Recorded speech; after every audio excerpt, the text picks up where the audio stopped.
महाराष्ट्र अतिशय शक्तिशाली अशा प्रकारचं राज्य आहे।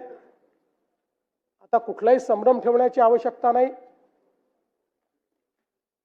106 हुतात्म्यांनी तयार केलेला संयुक्त महाराष्ट्र, त्यामुळे कोणीही मनात शंका आणू नये की मुंबई महाराष्ट्रापासून वेगळी केली जाईल, मुंबई तोडली जाईल, कारण निवडणुका आल्या की अशा प्रकारची टीका होत असते।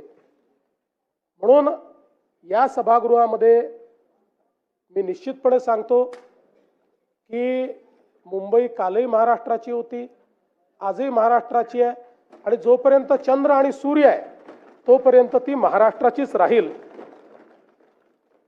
आणि आपले दैवत छत्रपती शिवरायांनी जो मार्ग आपल्याला दाखवला, भारतरत्न डॉक्टर बाबासाहेब आंबेडकरांनी जो मार्ग आपल्याला दाखवला, त्या संविधानाच्या मार्गाने आणि छत्रपती शिवरायांच्या तत्वानेच या ठिकाणी आपला महाराष्ट्र चालत राहील।